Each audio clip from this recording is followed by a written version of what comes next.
4 வருஷம் டிகிரி பதிலா 4 மாதத்துக்குரிய இந்த டிப்ளமோவை செலக்ட் பண்ணுங்கள், உங்களுடைய ஜாப் உங்களை தேடி வரும் அப்படின்னு சொல்லி ஒரு வீடியோ ஒன்று பப்ளிஷ் பண்ணியிருந்தோம். வேறு லெவல் ரெஸ்பான்ஸ். பட் அதில் நெகட்டிவான சில கொஸ்டின்ஸும் இருந்துச்சு. அதுக்கான ஆன்சர் தரக்கூடியது தான் இந்த வீடியோவில் கவர் பண்ண போகிறோம். எல்லாரும் கேட்டிருந்த விஷயம் என்ன அப்படின்னா, ஒரு டிகிரியை எப்படி ஒரு டிப்ளமோவோட கம்பேர் பண்ணுவீங்க அப்படின்னு சொல்லி பேசிக்கான ஒரு சென்ஸ் தாங்க. மார்க்கெட்டில் வந்துட்டு எதுக்கான ட்ரெண்டிங்கான ஜாப்ஸ் வந்துட்டு அவைலபிளாக இருக்குது அப்படின்னு சொல்லிட்டு தெரியணும் அப்படின்னு சொன்னால் நம்மளுடைய கரிக்குலமும் அதுக்கேற்ற மாதிரி இருக்கணும். எக்ஸாம்பிளுக்கு சொல்கிறேன், இப்போ நீங்கள் ஒரு டிகிரி ப்ரோக்ராம் எடுக்கிறீங்க அப்படின்னா அதில் பிஎன்எல்னா என்ன சொல்லி தருவாங்க, ஆர்ஓஐனா என்னன்னு சொல்லி தருவாங்க. இப்படியான ஃபைனான்ஸ் சம்மந்தப்பட்ட எல்லா விஷயங்களும் சொல்லி தந்தாலும் கூட ப்ராக்டிக்கலாக நீங்கள் ஒர்க் பண்ணும்போது நீங்கள் ஆக்சுவலாக இந்த ஆர்ஓஐ பிஎன்எல் ரிப்போர்ட்ஸ் எல்லாம் நீங்கள் பண்ண வேண்டிய விஷயம் கிடையாது.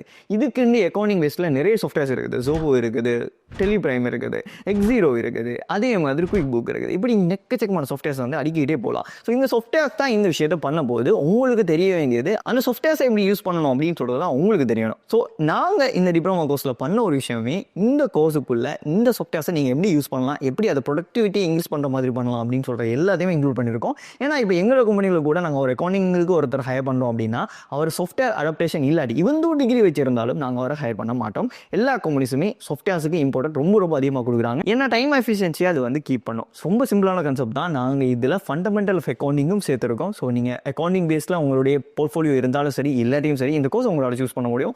ஈஸியாக அந்த ஃபண்டமெண்டலை கற்றுக்கிட்டு நீங்கள் அக்கௌண்டிங் பேஸில் கரெக்டாக ஒர்க் பண்ணி க்ளோட் பேஸ் அக்கௌண்டிங்கை கற்றுக்கிட்டு இன்னொரு கம்பெனிக்கு ஜாப் அப்ளை பண்ணலாம். இதனால தான் நான் அந்த விஷயத்தை சொல்லியிருந்தேன். எந்த இடத்துலையுமே டிகிரியை விட இந்த டிப்ளமோ பெஸ்ட்டு அப்படின்னு சொல்லி நான் சொல்லியிருக்கவே மாட்டேன். அந்த வீடியோலையும் சொல்லவே இல்லை. ஸோ உங்களுக்கு நிறைய இன்னும் கன்ஃபியூஷன் இருக்கலாம். இது எப்படி ஆகாது, இதுக்கான ஜாப் எப்படி இருக்குது அப்படின்னு சொல்லி நிறைய சந்தேகங்கள் இருக்கலாம். ஸோ அதுக்கு நீங்கள் மிஸ் பண்ணாமல் ஒரு விஷயம் பண்ணணும் அப்படின்னு சொன்னால் இன்றைக்கி அதனுடைய செஷன் வந்து ஃப்ரீயாக இருக்குது. அந்த ஃப்ரீ செஷன் அட்டன் பண்ணணும் அப்படின்னு சொன்னால் கோமலில் வந்து சிபிஐ அப்படின்னு சொல்லி டைப் பண்ணுங்கள். மோ இன்ஃபர்மேஷன் நாங்களே உங்களுக்கு சென்ட் பண்ணுறோம். அந்த கிளாஸை ஃப்ரீ அட்டன் பண்ணிங்க அப்படின்னு சொன்னால் உங்களுக்கு எல்லா டவுட்ஸுமே கிளியர் ஆகிடும். அண்ட் பேசிக்கலி இதனுடைய சர்டிஃபிகேஷன் குவாலிஃபிகேஷன் பார்த்தீங்க அப்படின்னா பிரிட்டிஷ் கவுன்சில் அப்ரூவல் இருக்குது, ஃபாரின் மினிஸ்ட்ரி அப்ரூவல் இருக்குது, யூகேட லெவல் 4 டிப்ளமோ உங்களுக்கு கிடைக்கும் போது அதுக்கு மட்டும் இல்லாமல் நீங்கள் இதுக்கப்புறமா டாப்அப்புக்கு வந்து செடி போகலாம், அதுக்கப்புறமா டிகிரி போகலாம். ஸோ உங்களுடைய சூஸில் இருக்கக்கூடிய ஒரு விஷயத்தை நீங்கள் கஸ்டமைஸ் பண்ணலாம். நீங்கள் அப்ரோடில் இருக்கீங்க அப்படின்னு சொன்னால் டெஃபினட்டாக இது பேர்த்தாக இருக்கும். பிகாஸ் நீங்கள் இதனுடைய சர்டிஃபிகேட்டை முடிச்சுட்டு நீங்கள் அங்கே ஒரு இடத்துல ஜாப்பை வந்து அப்ளை பண்ணலாம். ஸோ நிறைய பேர் அப்ரோடில் இருக்கிறவங்க தான் சூஸ் பண்ணியிருக்காங்க.